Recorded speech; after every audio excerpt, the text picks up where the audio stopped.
The sea before dawn was a canvas of shifting greys. Only the rhythmic sigh of waves on the shingle beach broke the silence of Umikaze village. On a flat stretch of sand, where the tide had smoothed away yesterday's footprints, stood Kenji Tanaka.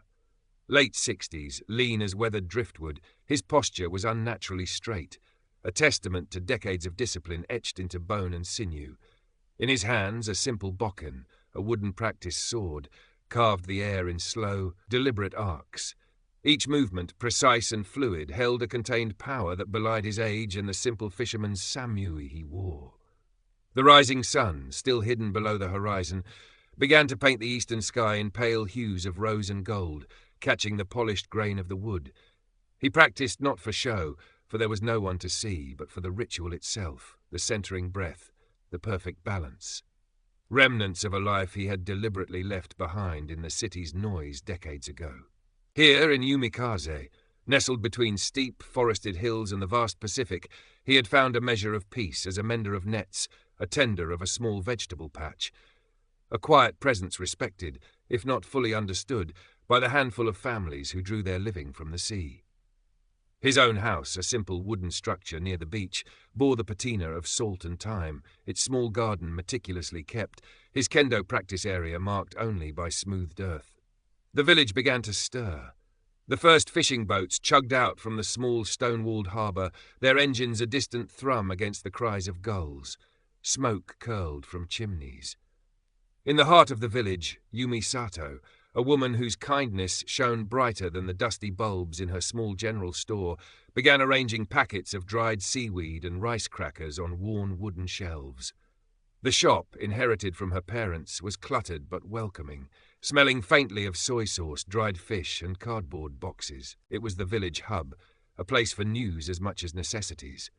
Further up the winding path, near the weathered torii gate of the village's Shinto shrine, perched on a rise overlooking the sea, Elder Nakamura swept the stone steps. His movements were slow, methodical, his face a road map of wrinkles that held the village's history. He was the keeper of traditions, the quiet moral compass, his presence as constant as the tides. This was the rhythm of Umikaze. Predictable, peaceful, woven from shared work, quiet respect, and the enduring presence of the sea. A harmony Kenji had sought and cherished. But peace, like the calm surface of the ocean, could be deceptive. The disruption arrived not as a storm, but as a sputtering motorcycle engine, jarring against the morning quiet. Takeshi Sato rode into Umikaze as if he owned it, his cheap leather jacket incongruous against the backdrop of fishing nets and salt-bleached wood. Mid-20s, with restless energy and eyes that scanned the familiar surroundings with a mixture of contempt and proprietary hunger, he was followed by 3 others, youths with similar aimless defiance etched onto their faces. Takeshi was from near Umikaze, a fact whispered among the villagers with a mixture of pity and apprehension. He'd left years ago, chasing city dreams that soured, returning now with the swagger of someone who'd learned the wrong lessons.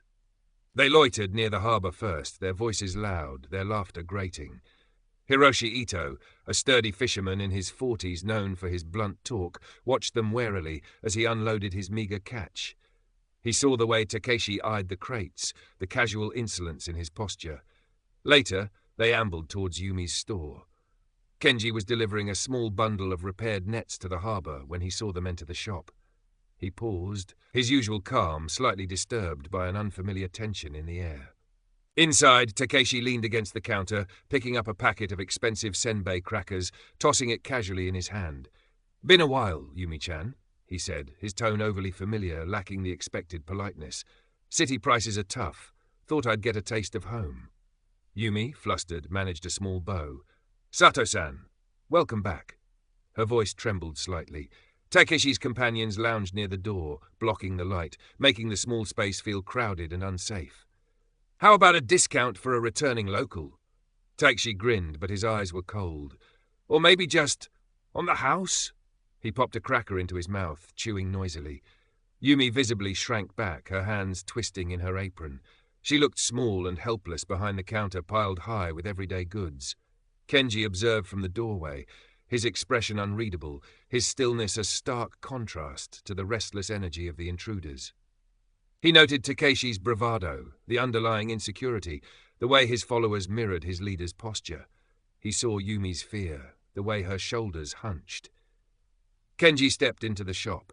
His presence seemed to subtly shift the atmosphere. He didn't speak immediately, just moved towards the back where the sacks of rice were stored, his steps quiet on the wooden floorboards. Takeshi turned, annoyance flickering across his face. "Well, look who it is. The old ghost." Kenji ignored the jibe, selecting a small bag of rice. He placed the exact coins on the counter, his movements economical and precise.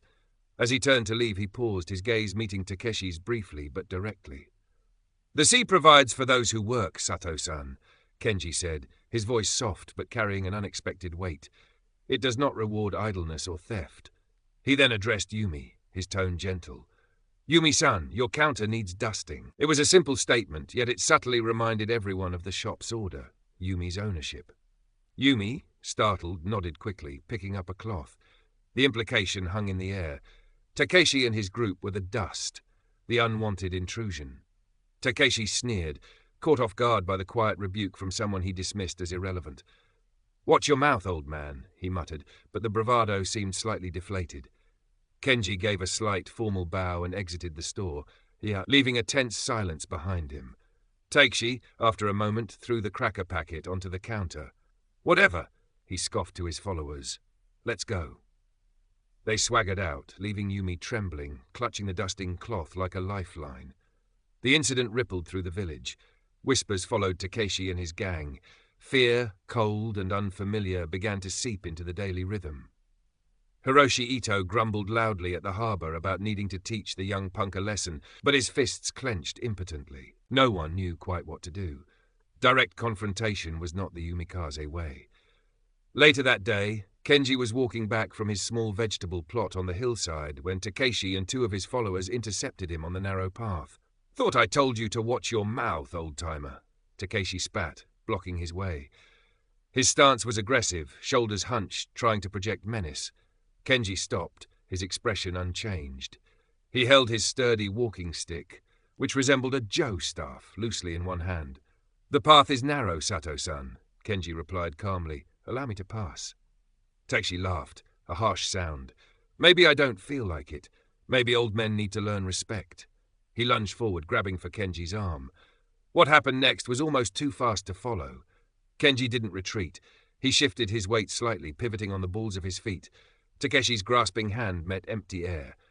As Takeshi stumbled forward off balance, Kenji's walking stick moved, not as a weapon swung wildly, but as an extension of his arm. A light tap against Takeshi's wrist joint, precise and controlled, sent a jolt of numbing pain up his arm, forcing him to instinctively recoil. Simultaneously, Kenji used the momentum of Takeshi's lunge, guiding him harmlessly past with a subtle pressure on his shoulder. Takeshi found himself sprawling awkwardly into the bushes lining the path. His two followers stared, momentarily stunned by the effortless defense. Kenji hadn't struck hard, hadn't even raised his voice. He simply moved. Takeshi scrambled up, his face contorted with fury and humiliation. "You old?" He searched for a weapon, his eyes darting around. Kenji stood calmly, his walking stick held vertically now, its tip resting lightly on the earth. His gaze was steady, unwavering. There was no anger in it, only a profound stillness that was more intimidating than any threat. "Violence solves nothing, Sato-san," Kenji said, his voice still quiet. "It only reveals weakness. Leave Umikaze in peace." Takeshi hesitated, meeting that unnerving gaze. He saw no fear, no weakness, only an unyielding calm he couldn't comprehend. The flicker of insecurity in his eyes flared. He wasn't equipped for this. With a curse, he gestured angrily to his stunned followers. "Come on!" He pushed past Kenji without looking back, nursing his wrist, his pride wounded far more than his body. Kenji watched them go, his expression thoughtful. The peace he sought seemed increasingly fragile. This boy, fueled by resentment and failure, would not give up easily. He would escalate. The escalation came under the cover of darkness. The next morning, Hiroshi Ito discovered several of his best fishing nets slashed, lying in useless tangles on the dock. Further along, the simple wooden sign above Yumi's store had been defaced with crude symbols. A small stone lantern near the shrine entrance lay toppled, its paper panels torn. Fear tightened its grip on Umikaze. Doors were bolted earlier. Parents kept their children close. The cheerful greetings exchanged by the harbour felt strained. Hiroshi, furious, wanted to gather the other fishermen and confront Takeshi directly. "We can't just let them do this," he argued, his voice rough with anger. Others murmured agreement, but fear held them back. What if it got worse? What if someone got seriously hurt? The village felt adrift, the usual channels of consensus and quiet resolution inadequate against this blatant aggression. That evening, Kenji Tanaka walked the familiar path up to the Shinto shrine. The air was cool, carrying the scent of pine and sea salt. Elder Nakamura was there, tending to the small offering box, his movements deliberate. He looked up as Kenji approached, his gaze knowing. They didn't need many words. "The tide rises, Kenji-san," Nakamura said softly, looking out towards the darkening ocean. "It tests the shore." Kenji nodded, his eyes following Nakamura's gaze. "This tide brings only pollution." "And fear," Nakamura added. "Fear can erode even the strongest rock if left unchecked." They stood in silence for a moment, the weight of the village's anxiety settling between them. "Hiroshi speaks of fighting back," Kenji finally said. "His anger is understandable. But disorganized anger is like a wave crashing blindly. It breaks itself upon the rocks." Nakamura sighed. "And paying them, as some suggest? That only feeds the tide, makes it stronger." He turned to Kenji, his eyes searching the older man's face. "You stopped him once, Kenji-san, effortlessly, I hear. Your past, it is not entirely hidden, perhaps?" Kenji's expression remained impassive, but a flicker of something, memory, perhaps reluctance, crossed his eyes. "My past is a closed book, Nakamura-san. I sought peace here." "Peace must sometimes be defended," the elder replied gently. "The wa of this village is precious. It requires more than just endurance, gaman now. It requires strategy, guidance." Kenji looked away, towards the simple wooden structure of the shrine, a symbol of the enduring spirit of Umikaze. He had come here to escape conflict, to live anonymously. But the conflict had found him, had threatened the quiet lives of people who had offered him unspoken acceptance. His discipline, honed over decades, demanded action when order was threatened. His responsibility, unspoken but deeply felt, extended to this place he now called home. He finally met Nakamura's gaze again. "What do you propose?" Nakamura nodded, a sense of relief smoothing some of the lines on his face. "We gather those we trust, not for a brawl, but for a plan. Your insight, your way of seeing things, will be needed." That night, under the pretense of discussing repairs for the damaged shrine lantern, a small group gathered discreetly in the community shed behind Nakamura's house. Besides Kenji and Nakamura, there was Hiroshi Ito, his anger now tempered with worried frustration, Yumi Sato looking pale but resolute, and two other fishermen known for their steady heads. The mood was somber. Nakamura opened the meeting simply. "Takeshi Sato tests us. Fear divides us. We must decide how Umikaze responds." Hiroshi immediately started. "We should show them." Nakamura raised a hand gently. "Anger is a fire that consumes the hand that holds it, Hiroshi-san. We need wisdom, not just heat." All eyes turned to Kenji, who sat quietly, observing. Kenji finally spoke, his voice calm and measured. "Takeshi relies on intimidation and chaos. He expects fear or uncontrolled anger. We will give him neither." He looked around the small group. "We cannot meet his violence with greater violence. We are fishermen, shopkeepers, elders. But we know this village. We know its paths, its tides, its rhythms. That is our strength." He outlined a plan, not of attack, but of coordinated defense and disruption. It drew on kendo principles, anticipation, timing, using the opponent's momentum against him, controlling space. "We need lookouts," he said, glancing at Yumi, "someone observant near the store." Yumi straightened slightly, nodding almost imperceptibly. "We need signals," Kenji continued. "Something clear, understood by all involved. The old temple bell?" Nakamura nodded approval. "We need ways to slow them, confuse them, contain them, without direct confrontation for most. Fishing nets across narrow alleys, carts positioned strategically. Hiroshi-san, your knowledge of the harbour is key." Hiroshi, initially skeptical of the non-aggressive approach, began to see the logic. Using their environment, their tools, their knowledge, it was a different kind of strength. "If they push further," Kenji concluded, his gaze hardening slightly, "if they attempt serious harm, I will intercept Takeshi directly. But the goal is to neutralize the threat, disrupt their actions, and create an opportunity for the authorities to intervene." He looked at Nakamura. Have you considered contacting the police on the mainland? Nakamura nodded gravely. I have a cousin in the prefectural office. I can make a discreet call, explain the escalating situation, but their arrival will take time. We must be prepared to hold the line ourselves. The group discussed the details, assigning roles. Yumi, despite her fear, agreed to watch from her shop window. Hiroshi and the other fishermen planned how to use nets and boat positions to control the harbour area if needed. They agreed on the temple bell as the primary signal. A sense of purpose, fragile but real, began to replace the pervasive fear. They were no longer just victims. They were preparing to defend their wa. Meanwhile, Takeshi Sato fumed.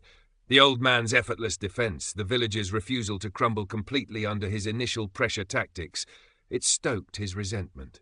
He felt mocked in the place he'd wanted to dominate. His followers were getting restless, wanting more action, more reward.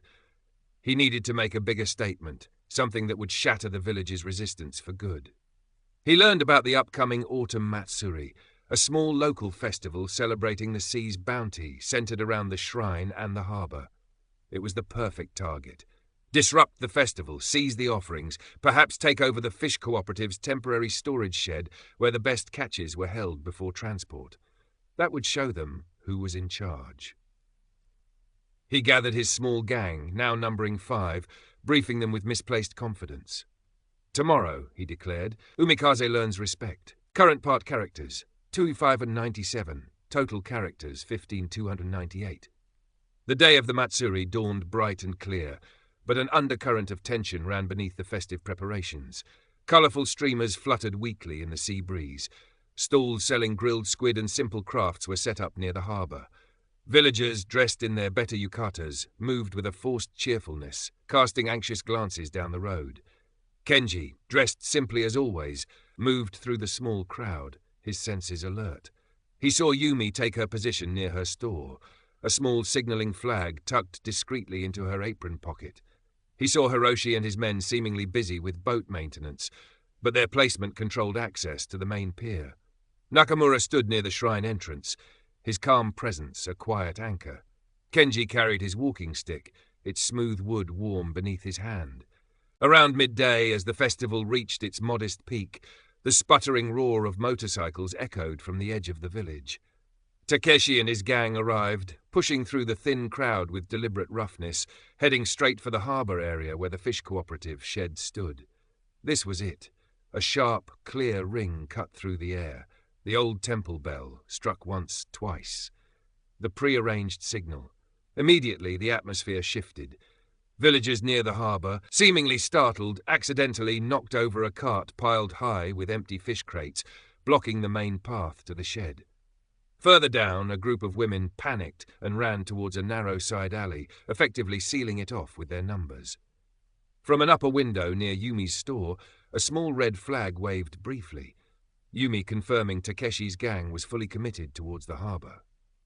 Hiroshi and his men suddenly became very busy, stretching a large, heavy fishing net between 2 pilings, ostensibly to dry it, but effectively cutting off Takeshi's easiest retreat route along the waterfront. The gang, initially laughing at the villagers' clumsiness, found their progress impeded. Confusion turned to anger.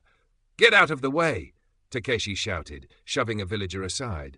But the disruptions were multiplying, subtle, coordinated. They were being funneled, slowed, contained.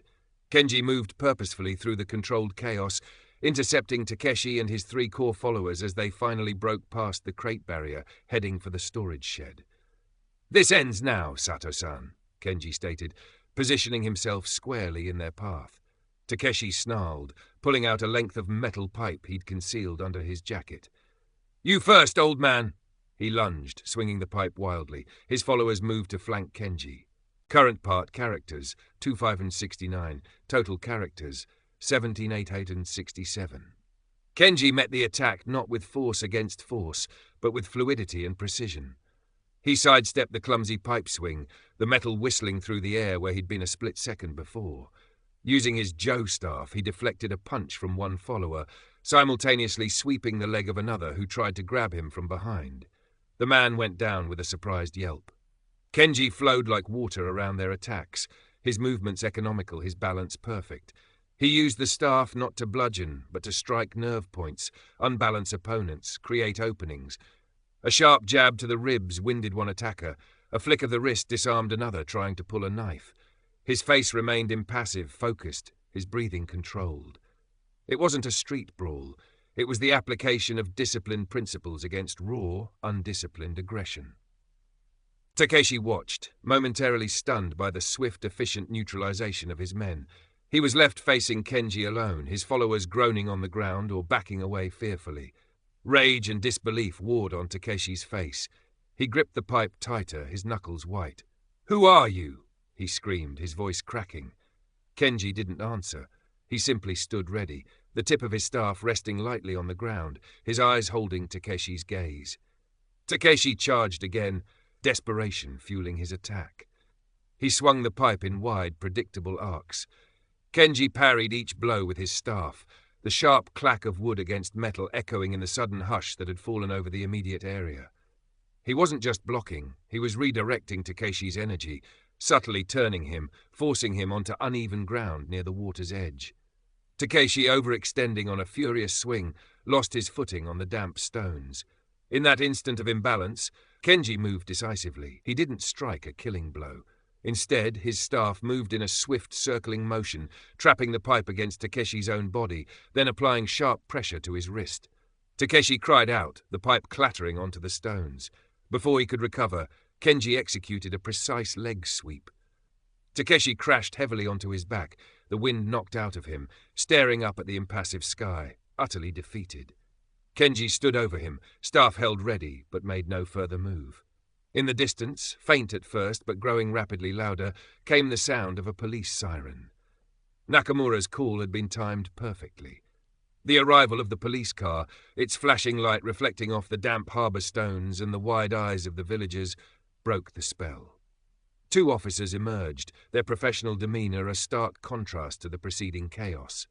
Seeing the situation, Takeshi subdued on the ground, his followers nursing injuries or held loosely by wary fishermen, the scattered debris, they quickly took control. Statements were taken, hushed and factual.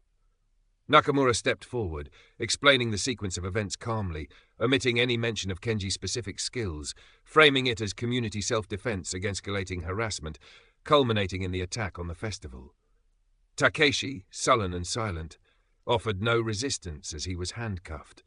His followers, stripped of their leader's bravado, were rounded up meekly. As the police car pulled away, taking Takeshi and his failed ambition with it, a collective sigh seemed to rise from Umikaze. The immediate threat was gone. The festival atmosphere had evaporated, replaced by a quiet sense of shared relief and weary accomplishment. Villagers began clearing the overturned cart, righting the toppled lantern, their movements slow but purposeful. There were no cheers, no celebratory shouts. That wasn't the Umikaze way. Instead, there were exchanged glances, nods of mutual understanding and respect. Yumi, her face still pale but her eyes steady, gave Kenji a deep, grateful bow from across the small plaza. Hiroshi, wiping sweat from his brow, walked over and clapped Kenji firmly on the shoulder, a silent acknowledgement that went deeper than words. Elder Nakamura approached Kenji, his eyes holding a quiet warmth. "The shore held, Kenji-san," he murmured, "thanks to the strength within the rock." Kenji simply inclined his head. He helped pick up a few scattered streamers, his movements betraying none of the exertion of the recent confrontation. Then, as the villagers began to talk quietly amongst themselves, assessing the minor damage and recounting the events in hushed tones, Kenji Tanaka slipped away, retreating towards the familiar solitude of his home near the sea. The war had been defended, the disruption quelled. But the quiet guardian sought no accolades, only the return of peace. That evening, the setting sun painted the sky in brilliant strokes of orange and purple, reflecting on a sea that had returned to tranquility. The sounds of the village were soft again, the murmur of conversation, the distant clang of a closing shop shutter, the gentle rhythm of the waves. Kenji sat on the narrow wooden porch of his house, sipping green tea from a simple ceramic cup. He watched the light fade, feeling the familiar aches in muscles unused to such exertion. He had maintained control, adhered to the principles, minimized harm. Yet, the intrusion of violence into his chosen sanctuary left a residue, a faint dissonance against the peace he cultivated daily. He had been forced to reveal a part of himself he had tried to bury, forced to use skills honed for discipline in the chaos of raw aggression. Was the harmony truly restored or merely patched over? He finished his tea, the warmth spreading through him, chasing away some of the lingering chill. The discipline that had enabled him to act was the same discipline that now helped him process, accept, and let go. The next morning dawned just as the previous one had, cool and promising. The air tasted clean, washed by the night's sea mist. Before the first fishing boat engine sputtered to life, Kenji Tanaka was already on the beach. The sand was smooth again, wiped clean by the tide. He held his bokken, its weight familiar in his hands. He began his kendo forms, moving through the sequences, the precise footwork, the controlled breathing, the focused intent. The rising sun glinted off the polished wood. Each cut through the air was clean, sharp, ending in perfect stillness before flowing into the next movement. He wasn't just practicing. He was reaffirming his center, restoring his own internal balance, aligning himself once more with the quiet strength of the sea, the enduring spirit of the hills, the resilient peace of Umikaze. The village was safe, the harmony, hard-won, endured, and its quiet guardian, beneath the vast indifference of the sky, continued his solitary watch, his movements a silent promise etched against the dawn. The rhythm was restored. The days following the failed disruption settled into a new kind of normalcy for Umikaze. The fear had receded, replaced by a quiet confidence, a strengthened sense of kizuna, the bonds connecting the community. Villagers greeted each other with a warmth that held a new depth of shared experience. Hiroshi Ito still spoke loudly, but now it was mostly boasting about how they showed those city punks, conveniently forgetting his initial disorganized rage. Yumi Sato ran her shop with a newfound assertiveness, her voice clearer, her posture straighter when dealing with suppliers or unfamiliar faces. Elder Nakamura continued his duties at the shrine, his calm presence seeming even more profound, a silent acknowledgement of the storm weathered. Takeshi Sato and his gang were gone, swallowed by the legal system on the mainland, their brief reign of terror already fading into a cautionary tale told in hushed tones. Kenji Tanaka slipped back into his quiet routines. Mending nets, tending his garden, his solitary kendo practice at dawn. Villagers treated him with the same quiet respect as before, yet there was a subtle shift in their gaze. They didn't pry into his past, didn't ask questions about the skills he had revealed so decisively. It was enough that he was there, a steady, unassuming presence who had acted when needed. Perhaps they understood, in the unspoken way of close-knit communities, that some depths were best left undisturbed. His relationship with Nakamura deepened into a comfortable silence, punctuated by shared cups of tea and observations about the changing seasons or the quality of the day's catch. One afternoon, as Kenji repaired a complex tier in a fishing net, his fingers moving with practiced dexterity, Nakamura sat nearby, watching the sea. "A strong net holds," Nakamura observed quietly. "Even if one strand is tested, the others lend their strength." Kenji paused, looking at the intricate pattern of knots. "And sometimes," he replied softly, "the mender must know precisely where the strain is greatest to prevent the tear from spreading." Nakamura nodded, understanding the unspoken parallel. The village, like the net, had held. Its strength was not in aggression, but in its interconnectedness, its resilience, and the timely intervention of a skilled hand guided by discipline and a sense of responsibility. The memory of the confrontation remained, not as a scar, but as a reinforcement of the value of their peace and the quiet strength required to maintain it. Life in Umikaze continued its cyclical journey, marked by the tides and the seasons. The autumn festival, though disrupted, was remembered not for the fear Takeshi brought, but for the way the community had subtly, yet effectively, resisted.